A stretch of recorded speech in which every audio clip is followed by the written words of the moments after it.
Welcome to the HCI family of podcasts. We're your source for personal, professional, and organizational growth and development. We share our own original research, explore industry trends, and interview executives and thought leaders from across the globe. Join us for practitioner-oriented content around all things leadership, HR, talent management, organizational development, and change management. Maximize your personal and organizational potential with the HCI family of podcasts.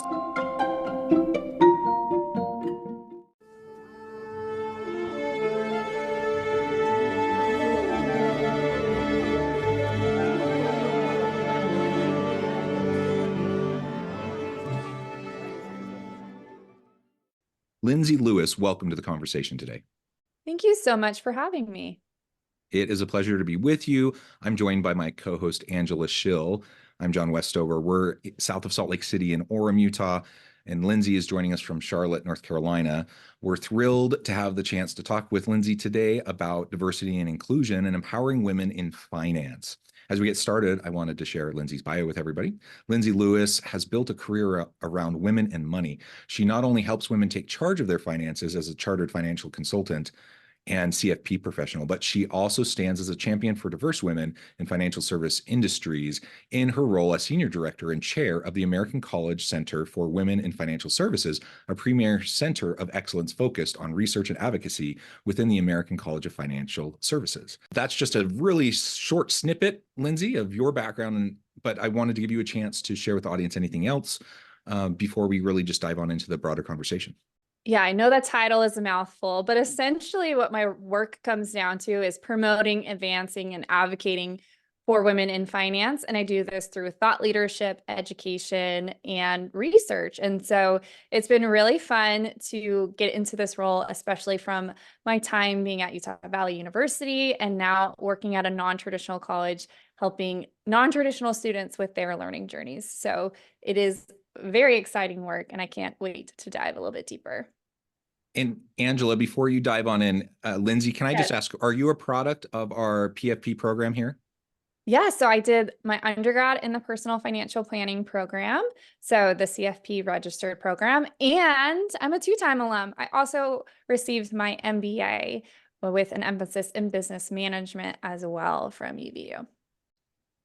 Oh, I have lots of questions. I'm just going to dive in. But I hope that you'll share in the middle of this when and if it probably will just come up. I'd love to hear more about, we all would, your journey to get to where you are. Maybe this is wrapped in. So just talking about innovation in financial services, you've positioned yourself as a catalyst for change within the financial services industry, and you've been focusing on modernization and the integration of diverse talent. Can you share specific examples of how innovation has played a key role in attracting and retaining quality talent, specifically diverse women with entrepreneurial mindsets within the financial services sector? Absolutely. I will start off with my origin story because that plays a big role into this. So I grew up in Orem, Utah. I drove on 800 West, if you're familiar, for elementary school, junior high, high school, and college. So that's how I got to UVU. Are you a Mountain View alum as well? I am. I'm a Bruin. Yes. Yes. Love it or hate it. I loved it. It was great.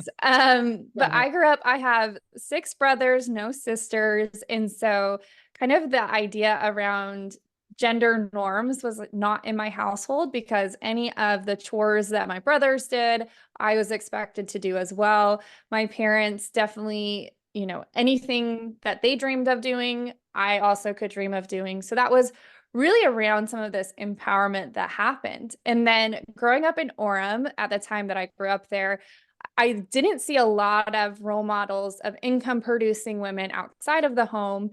And my mom was a breadwinner in our household, which was kind of atypical for that time. And I saw the importance of education. And so because my mom had a college degree and was an accountant, she was employable and was able to provide for our family, which was absolutely amazing. And so I went to UVU and I'm like, I'm going to become an accountant because I know I'm always going to have a job. And through a series of events, I found the personal financial planning program and I hopped into that program because they said I had too much of a personality to just be an accountant, which one of my brothers is an accountant, so we'll leave that there. But I hopped into that program, and what's really cool about UVU and the personal financial planning program is that it really personifies the engaged learning that UVU talks about. And the amazing thing there was that I had the opportunity to go to industry events with financial professionals during my undergrad program. So I was able to travel to 5 different conferences all over the US, paid for by either sponsors or the school, which really broadened my exposure to the industry at a very young age, like, 19, 20, 21.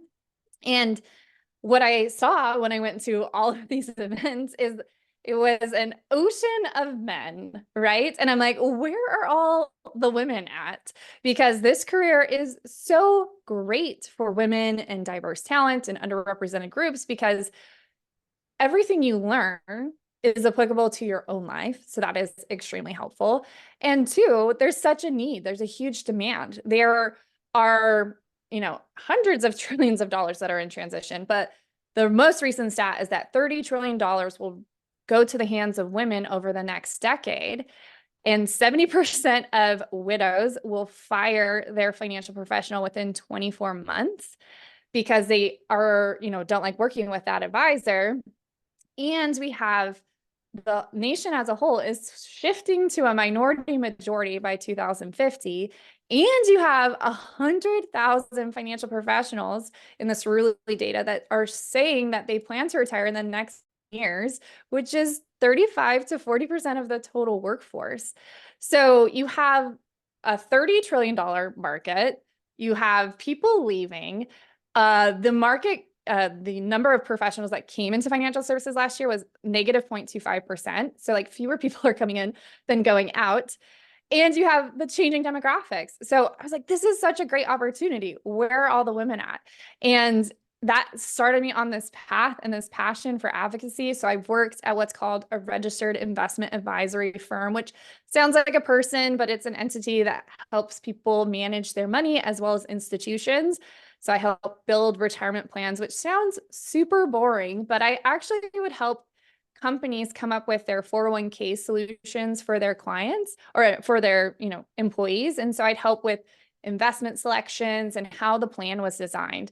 There's lots of things that companies can do to make retirement more of a picture for their employees, but they have barriers of like, you got to be there for 12 months, or you have to be, you can't offer it to part-time employees, and like thinking about innovative ways that way. So then I've helped work with high net worth folks with their financial goals. But along this whole path, I've been super passionate about young women and women getting into finance. And so I've actually hosted an event on UVU campus, and we're going into our 6th year, called Polished. It's a women in business event, and it's to learn from and be inspired by women like you. And really the inception of this was me growing up there, right? Like I didn't see a lot of women who I could look up to. I'm a mom of 2 kids.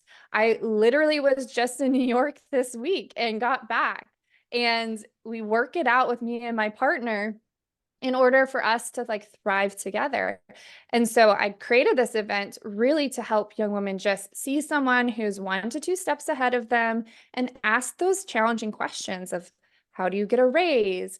Like, maybe what do I wear to work? Or how do you negotiate that first salary, or what employee benefits should you ask for? And so that is what got me so passionate about doing this in the industry. And now in my role, I'm able to do that on a national level, as well as doing my work with UVU. So it is really around all of these data and these facts. And I think what gets me going every day is that I'm a certified financial planner professional, and the percentage of women CFPs has not changed in 2 decades. We got to change something. We got to do it, So that's really what my passion came from. That's really crazy. That surprises me, because we have seen not tons of movement, but we've seen some movement in some of the other kind of traditionally male dominated fields. And you're saying there's really not much of any movement in financial planning? Well, in like specific designations, there's definitely been a lot of increase of more women within financial services. And so if you include home office and not just client-facing advisors, we're getting closer to that gender parity number. However, if you're looking at those who are credentialed and in client-facing roles at larger institutions, that's where you still see some of that discrepancy. Yeah. But those other careers, let's say doctors, lawyers, accountants, et cetera, they actually started specific campaigns in the late 90s, early 2000s to start helping girls think about that at earlier ages. As of right now, girls' confidence in math peaks at age 9. They start self-selecting out of STEM-related fields as early as age 13. And girls as young as 5 start to think that boys are smarter than them.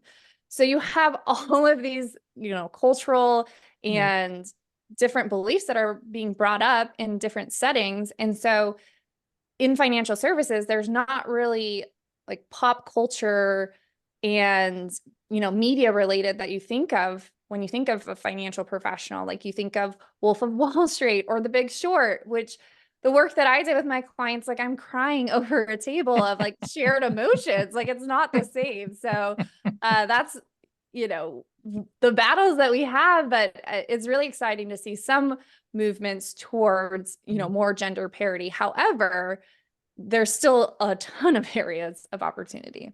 Yeah. Can I just say too, thank you so much for not modeling your career after like The Big Short. Thank you. Thank you. I mean, no offense to any investment bankers that are listening to this, but y'all are different animals, different breed. Oh man. Well, and I have to say, I got to go to Polish, the most recent event. It was incredible. It was electric energy. It was so fun to be there. That's incredible work that you're doing, what you've started. Thank you so much. And it's so interesting because it started in the little center stage area in its first year. And, we just did that one room and it's grown. We kept it through COVID. We went virtual. We came back in person, and we're really focused on finding these women who are also local to Utah, because we know that anywhere between 70 to 80% of UVU students will stay within the state. And so it is really important to make sure that they start creating networking opportunities and connections to meet new folks. And it is also very important because I don't know if you know all of the stats around women in the workforce in the state of Utah, but there's definitely a lot of room for improvement. And we rank near or at the lowest for women's equality in the workplace. And so it is also to have a voice and talk about things that people don't talk about, where, your male coworker who does the same role that has the same credentials is getting paid more than you. And how do you take that to HR to have that conversation? The questions, the secret questions of the universe. The secret questions. It's mainly just asking. That is the secret. Just to do it. Just to do it. Talking about that, just empowering women in finance in general, what have you done in encountering different challenges, and what are the roadblocks that you've faced as you've marched through this incredible career? Yeah. I've faced roadblocks pretty much on a daily basis. And I guess with my growing up experience of being an athlete, I'm like, okay, I did gymnastics growing up. I'm like, you fall off the balance beam, we get back up. It's just that mentality. But lots of headwinds, especially with the rollback of affirmative action. We've definitely seen that is for college admissions. However, you're seeing corporate policies starting to roll back D&I initiatives. And so consequently, like they don't want to ruffle any feathers or, get in trouble or get sued. And so you see some like DE&I officers being eliminated as roles, and you're seeing the amount of budgets that's going towards that, circling back. So you hit that, you get that headwind. Additionally, sometimes I have found that getting great male allies is extremely beneficial, but sometimes if you don't have those great male allies, they'll look at people with like doing events or community things.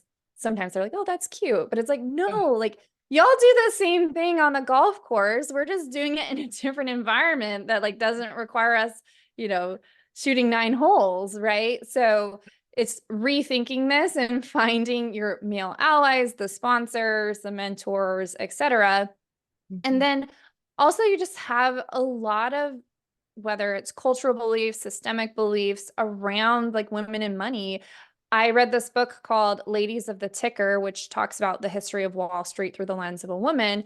And it is absolutely fascinating because some of the investment strategies or beliefs that get thrown on women, like women are more conservative, you go back and it's their investment bankers since the late 1700s were putting them in investments that were more conservative, not necessarily explaining all of the outcomes. So it's, you'd have a male heiress versus a female heiress, and they would put the male heir in more equity exposure, which means stocks, growth, etc.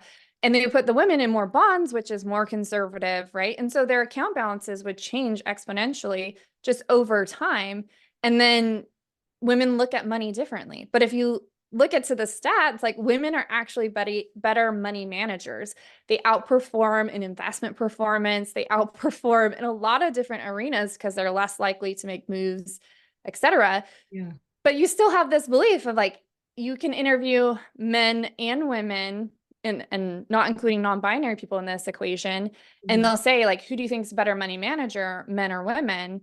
And they'll say men, even though the stats show that women are. So you have lots of headwinds. But what's really exciting is, using this platform and other platforms and other leaders to just build awareness, right? You don't know what you don't know. And we have conscious and unconscious bias. And so it's just unfolding. And during this process, I've learned so much about myself, but especially other people, and, giving people grace and the benefit of the doubt. But there's definitely a lot of room for improvement.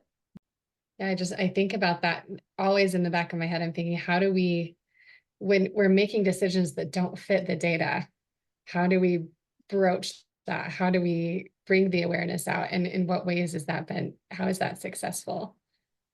Yeah, I think it's first knowing the data, right? If, you're a parent or you're an auntie or an uncle or whomever, like knowing some of these stats, especially about little girls, you can definitely help shape that narrative.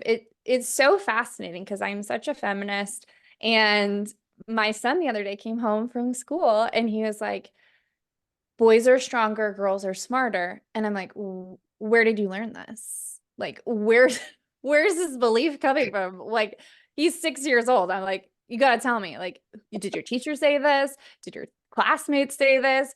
But it's just even having that awareness and understanding some of the issues that face women. Like, women's issues are everybody's issues because like the impact on women's healthcare impacts men's healthcare. Like, it impacts a lot of things. And so I think just learning some of the statistics, there's some great resources out there, but especially if you're a listener who's in Utah, like looking at women's equality across the board, learning some of those stats, then you'll be like, okay, yeah, when we vote bills that can be perceived as anti-DE&I bills, how does that impact not only, my partner or my spouse, but how does that impact my daughter or, the communities of color that are in this state or wherever I'm residing? So just knowing some of those statistics, and it doesn't take a lot of effort, and you might be able to find like a TikTok channel that will go through it too. So I think just getting some education on it. Yeah, I think that is just the awareness that you brought to the conversation helps so much, and having the conversation and knowing where to look and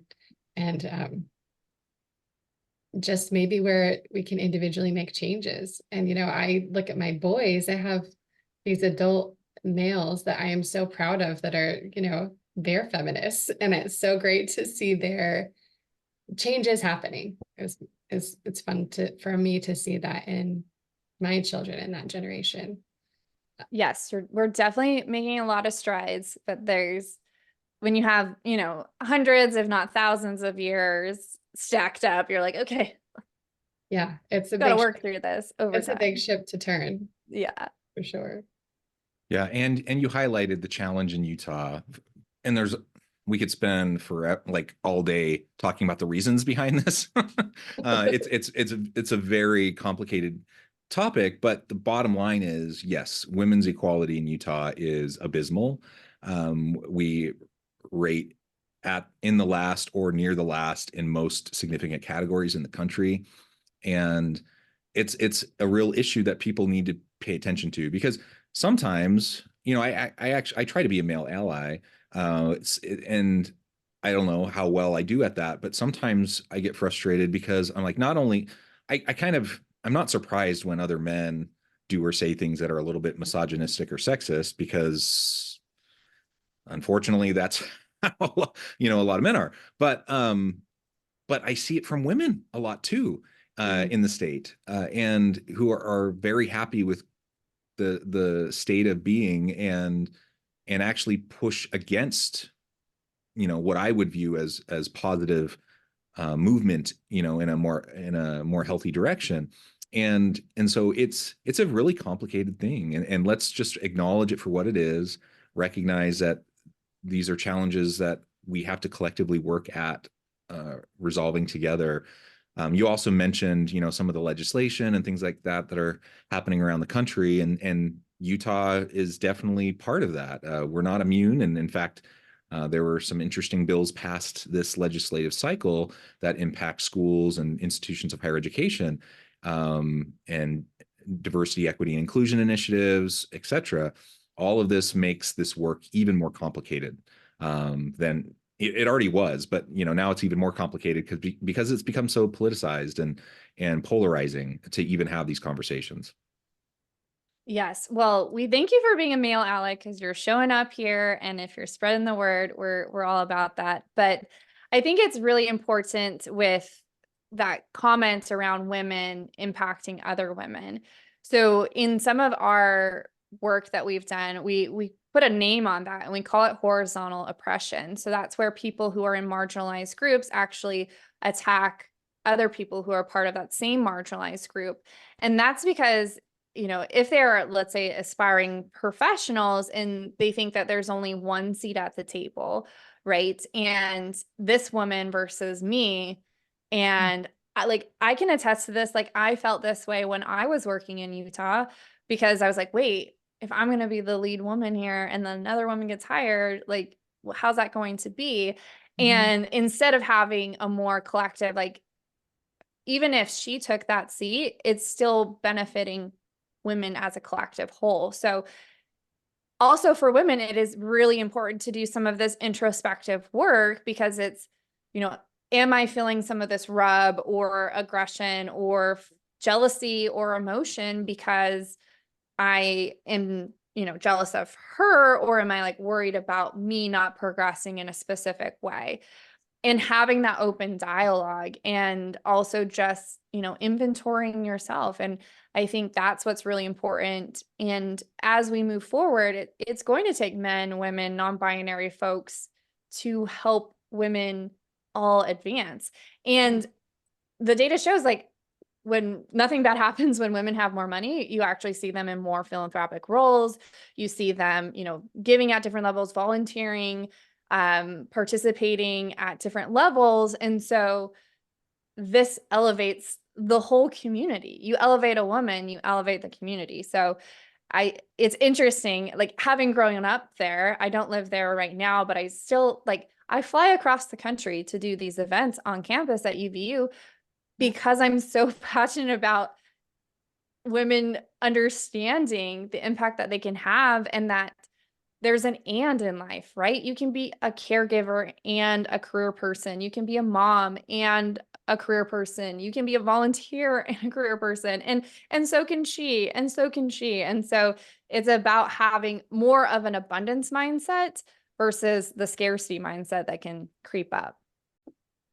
I think I'm going to let you with this. I have a couple of questions, but I'll let you take it where you want to go. I've seen you doing this as we've been talking with you, Lindsey, in terms of dispelling myths, which is what you do on your podcast, Women Working in Wealth. Is that right?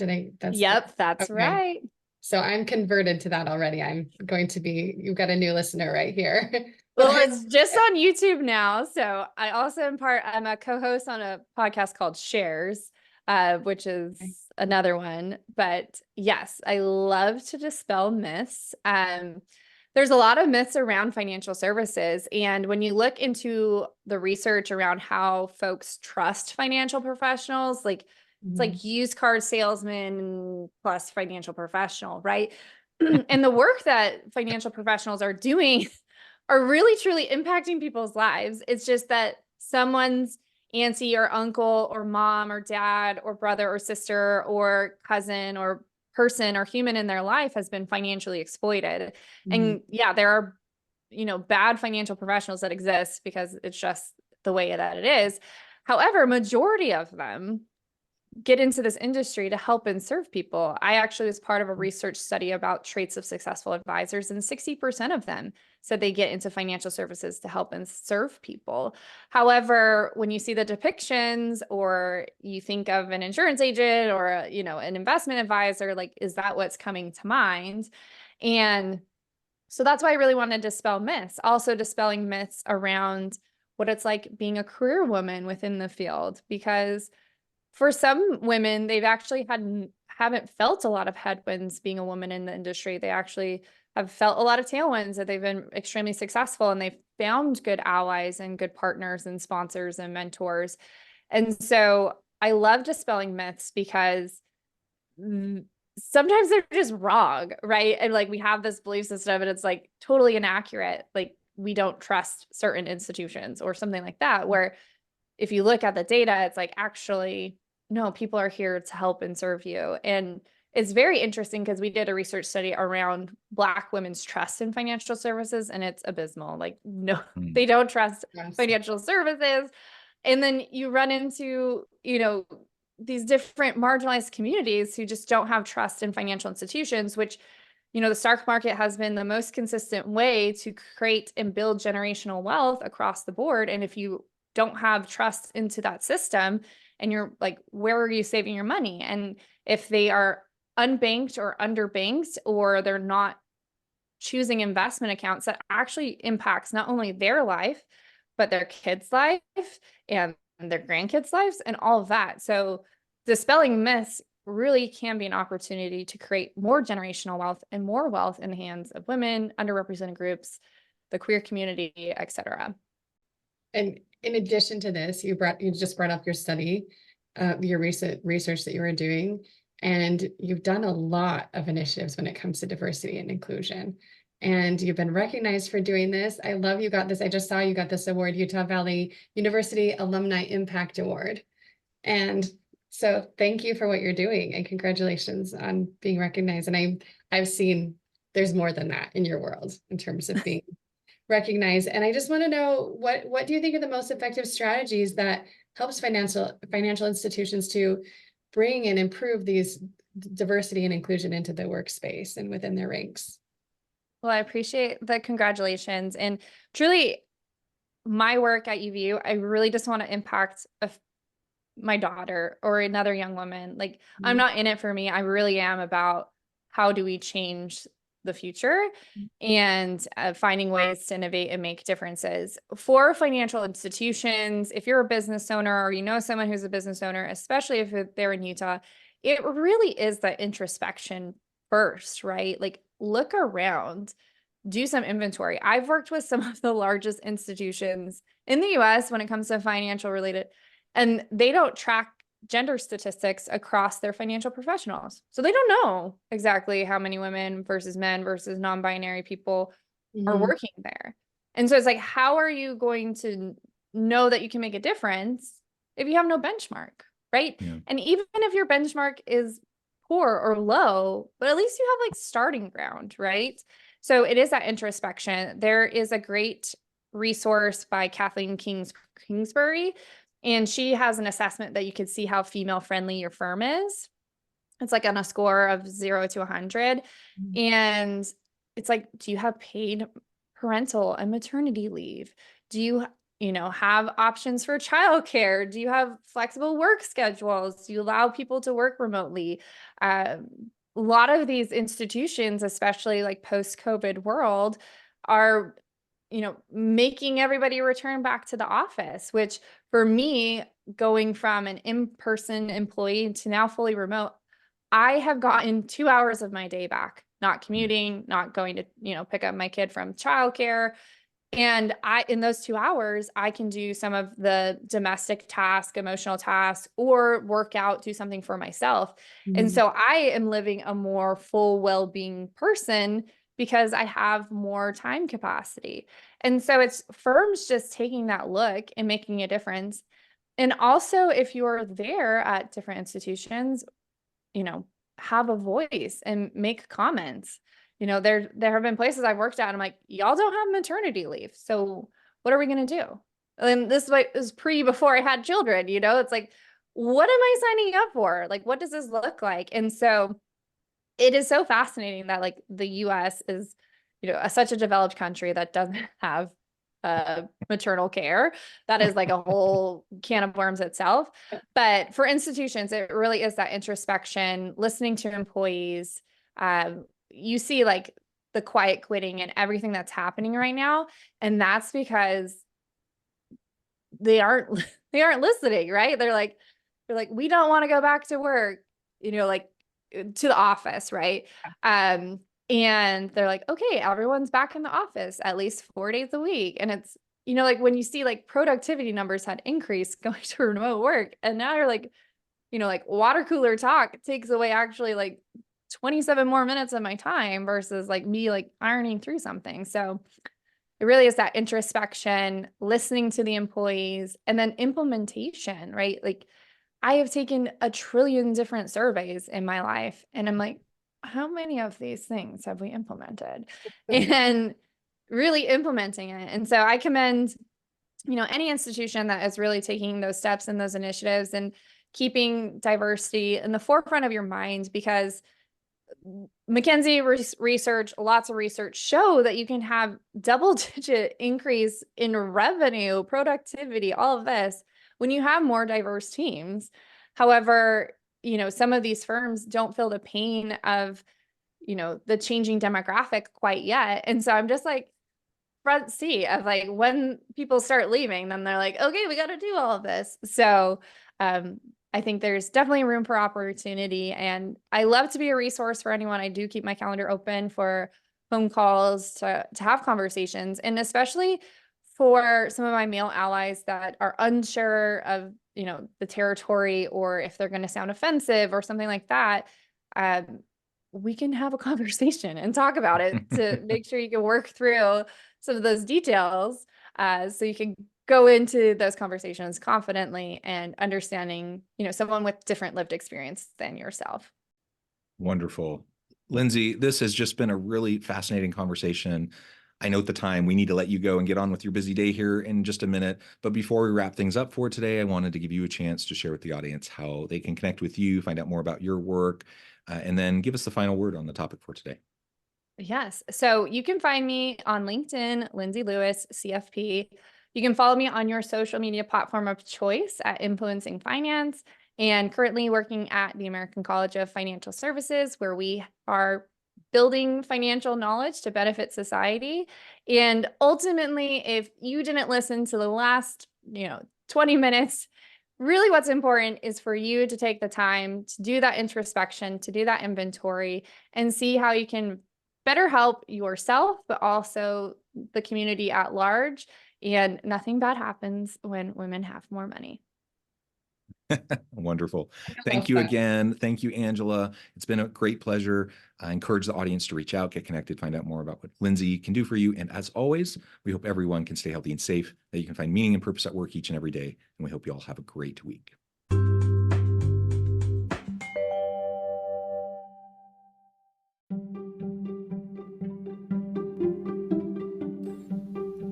Thanks for joining us for this episode of the podcast.